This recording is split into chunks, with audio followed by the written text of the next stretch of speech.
Hi, everyone. Welcome to Talk Tech with Data Dave. I'm Alexis, your host of this podcast. And today I am not here with Data Dave because this is another Talk Tech Summer Takeover series episode. Today I am here with the big boss, Data Dave's partner, Preston Gregg, to answer a listener question. Talk Tech with Data Dave is proudly brought to you by D3Clarity, your partner in AI, data, and cloud innovation. At D3Clarity, we offer industry-leading solutions designed to transform your business and drive lasting success. From tailored consulting services to cutting-edge technology strategies, we're here to take your operations to the next level. Ready to unlock your tech potential? Learn more at d3clarity.com. Preston, super happy to have you with us today. You have been with us on the podcast before, so I think our listeners know you. But it's worth kind of introducing yourself again in case somebody didn't listen to that episode. So welcome to the Talk Tech Summer Takeover series. In case this is your first Talk Tech with us, we are giving Data Dave a little bit of time this summer to rest, relax, and frankly, do his real job instead of just podcast with me. So we're bringing in some experts to chat with me and to talk through a couple of different topics. So hey, Preston, welcome again to the podcast. Hey, can you tell us a little bit about yourself? Why you started D3Clarity, whatever you want to talk about, and then we'll dive right into the question. Great. Good morning. Hi, Alexis. Thanks for having me here. I'm Preston Gregg. I'm the general manager for D3Clarity, and I've been really in the enterprise software delivering complex IT solutions most of my career. So going on 25 years and seen it all, typically data focused and complex integration between systems and that sort of thing. And so, we started D3Clarity really because we were working with so many clients, large and small, that, were locked into legacy systems and other solutions that needed help. And we didn't really like the way the big software vendors were doing it. So we thought we could do better by, stitching together the tools that clients already had and now using all these great cloud capabilities that give you different ways to solve problems. So that's a little bit about me. Glad to be here. Yeah, that's awesome. It's so funny that you just said had these legacy applications. I just did a recording, and our last takeover episode was with Patrick Walsh, and he was sharing a story about one of our clients who was running a legacy system that was so far out of date that there were not patches available for it whenever we first joined them. And then we were like, well, we can't really keep your system secure because there's nothing we can do because there's nothing available for it. So it's time to find something new. And so it's definitely something that I'm hearing over and over again. It's definitely something that we do, but that's not what we're here to talk about today. Today we have a listener question. The question actually came to Data Dave, but I thought it would be a great question for you to answer as one of our kind of main salespeople, kind of one of our people who talks a lot about staff augmentation, because that's the specific question. And so I wanted you to kind of dive into this for me, maybe in two parts. So I'm going to give you the question and then I'm going to stop for a second and loop back. So the question came from one of Dave's followers on LinkedIn. His name is Ashok V. And Ashok, thank you so much for the question. And it is, what are your thoughts on staff augmentation as a strategy to address skill gaps and project demands?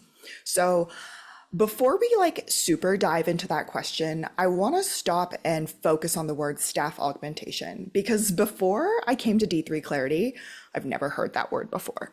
And I came to D3Clarity as a 35-year-old woman, so never hearing that word before. I imagine there's some listeners out there who don't know what that means either. So I'd like to talk about what staff augmentation is, and then try to answer the question a little bit. So let's start there. Tell me about staff augmentation. Yeah, so it is kind of a weird word that doesn't come up that much in outside of IT conversations. Yeah. But, yeah, so really staff augmentation is nothing different than bringing in specialty skills to help you, do a specific part of your job, right? Or the job that your IT team needs to do, or your software product, needs to do. In the IT world is definitely where staff augmentation lives, but like you just said, hiring for skill gaps. Could you use staff augmentation anywhere? Yeah, I mean, typically, when I look at staff augmentation, um, it's really a decision on, do you want to hire or augment your existing team, with an expert, or do you want to build out that capability, within your team? And we can talk about, reasons and strategies, but it's really like, say you're building a house and you're the builder, not necessarily the homeowner. You're the builder and you've taken on this job to build out a house. You have the choice of, do I want to hire and build out the skills for the plumber and the electrician and everything else? Or do I want to focus on, you know, project management and design and go hire specialists like, you know, an expert carpenter or an electrician or an engineer that can come in and do the structural engineering for the foundation, right? I probably don't want to build all those capabilities, you know, in my own team. And I also probably don't want to be responsible for um, the quality of that work for like critical things, right? I want to get Yeah. an expert that can do that. Who would have thought? My dad is an electrician by trade, and I would have never thought that he's been doing staff augmentation his entire life. Yeah, Because yeah, that's exactly what happens, you know. Somebody who's doing a big job calls him up and says, "Hey, Ken, I need you to help me with this specific job," because they don't carry the skills to do the specific job and they don't want to learn to do them. They don't want to be responsible for doing them wrong. And they definitely don't want to hire him on full time and pay him a full time salary and pay him benefits. They'd rather just pay him to do the job and then be done with it. that's right. And he's also invested heavily in all the certifications and Right. everything that he needs. He probably has, a big specialized insurance policy, about the work. Um, there's code standards that need licensed, Hmm. accredited resources, right? And so when somebody hires him, they're hiring him for his skill, but they're also hiring him because he meets all the requirements that need to be met. Right. And so if you take that and turn that into the IT world, I mean, the same thing applies, but to what you just said, certifications, insurance, that's a very specific thing. Like, I guess I'm thinking about it now. If I in the same things I just said, like I don't want to pay for someone full time. I just want them to do the specific job. But like we obviously do staff augmentation. That's why I brought you in to talk about it. But like if we mess something up, that's on our insurance, not on the client's insurance. So that's a really good reason to go for it. So it's a balance.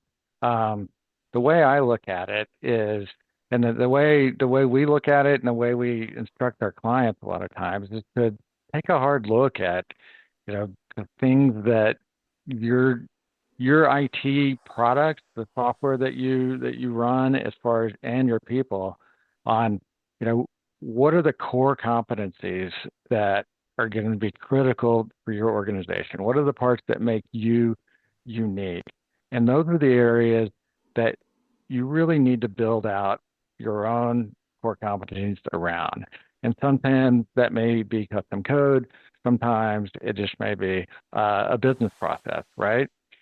But then there's parts of that you need to look at and say, does it make sense for me as a project leader or a solution owner to build out those skill sets on my team, right? Everybody has a limit on what they can do.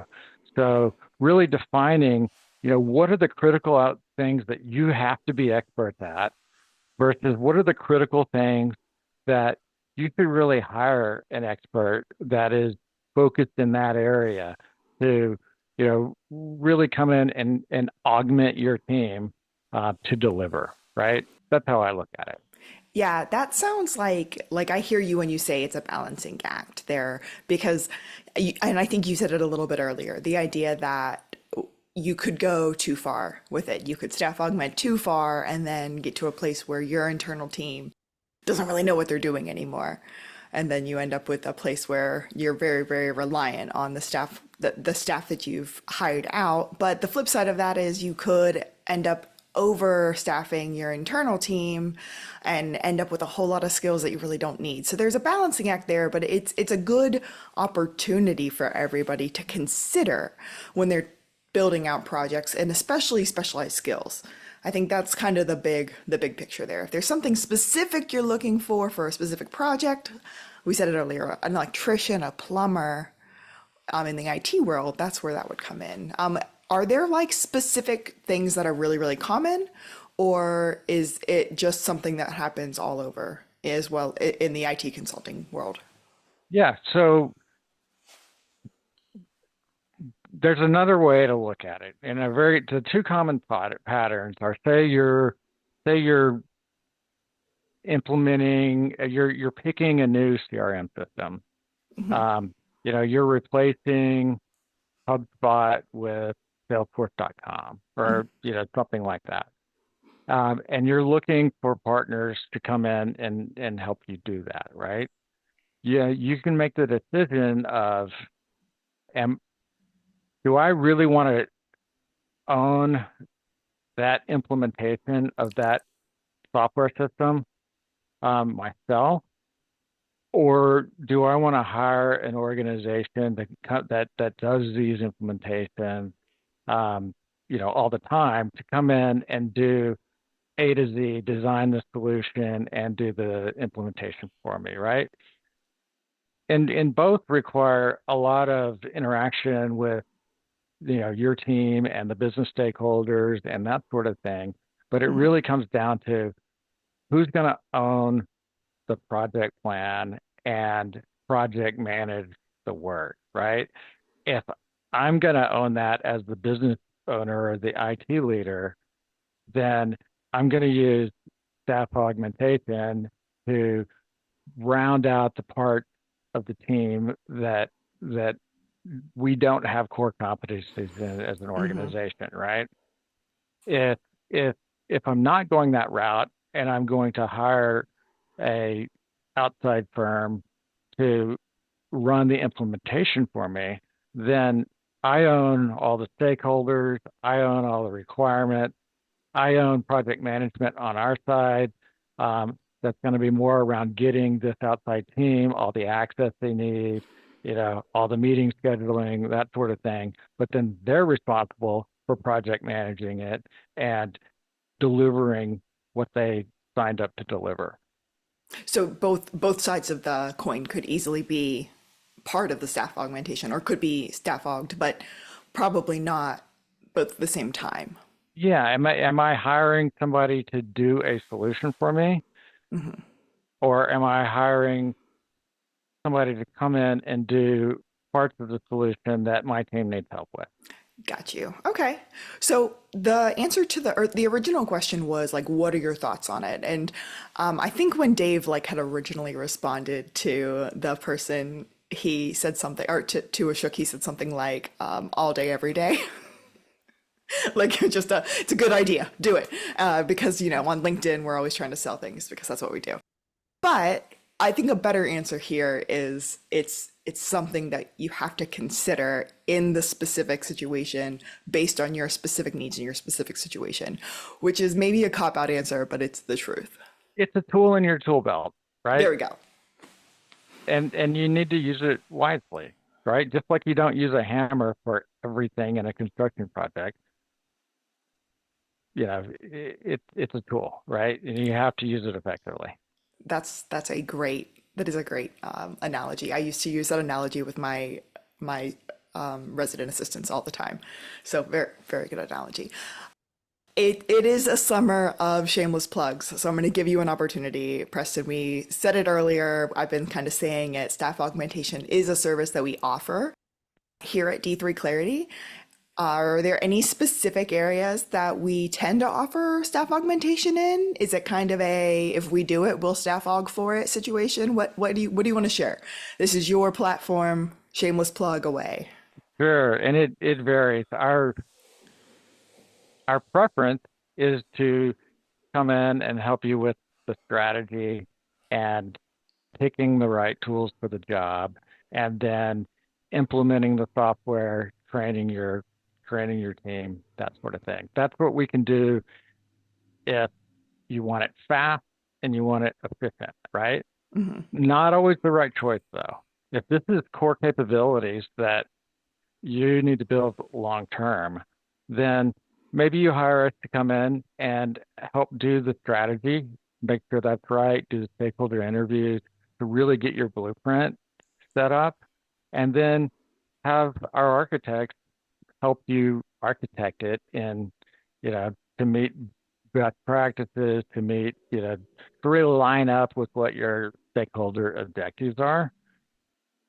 And then a lot of times what clients use us for is that architecture oversight, and then maybe some specific like security specialty if you're doing a project in AWS to make sure Mm-hmm. that you have all that pieces set up, or maybe doing the DevOps part to be able to automate deployment between like your dev environment and your QA environment and that sort of thing to get those set up. And then their team does it and owns it. And maybe we do the first iteration and then hand off to the team. They do it, and then they have us, come in and do some oversight and help when help is needed. I love that you said handoff there. That's something I keep seeing in the case studies that I've been working on lately. And it's something I don't always see in other people's case studies. So I want to highlight it here. That's something that we are like really passionate about. When it's time to hand it over, it's our preference to take the time to say, like, let's lay it out. Let's make sure that you know what you're taking over. Let's make sure that we're passing everything that we've worked on over to you in a way that you can understand and you can work through. And so those knowledge transfer moments are like built into our SOWs. I know I've seen them in SOWs. I've written them into case studies. Like that is truly part of our system when we're doing these staff aug programs. So I just want to highlight that as something that we do that's maybe not as common.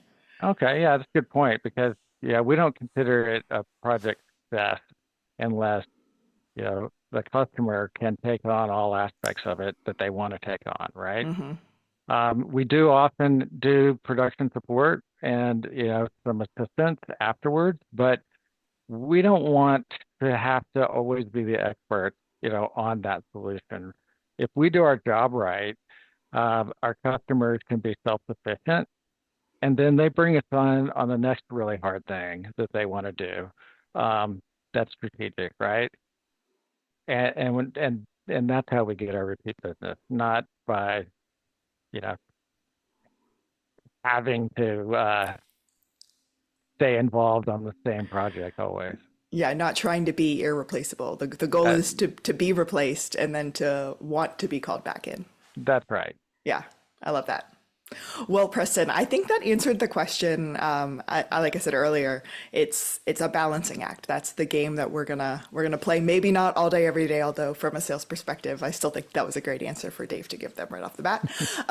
But yes, I think there's definitely a balance there. Thank you so much for coming on for this Summer Talk Tech Takeover series episode.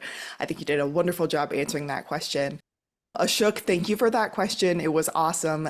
I hope we answered it. If we didn't answer it, reach out to us and let me know. Like, tell me what we missed. Tell me what you're still looking for. I'd love to dive back into this question. You can always reach out to us at talktech@d3clarity.com. That is also a great place for anyone to submit questions to Data Dave or any of our experts that we're having over this summer takeover series. Again, Preston, really appreciate your time today. Thanks, Alexis. Love the show and honored to be a little part of it. Yay. If you have a question for Data Dave, reach out to us at talktech@d3clarity.com. We'll be happy to answer your question in the podcast. Thanks. Talk Tech with Data Dave is proudly brought to you by D3Clarity, your partner in AI, data, and cloud innovation. At D3Clarity, we offer industry-leading solutions designed to transform your business and drive lasting success. From tailored consulting services to cutting-edge technology strategies, we're here to take your operations to the next level. Ready to unlock your tech potential? Learn more at d3clarity.com.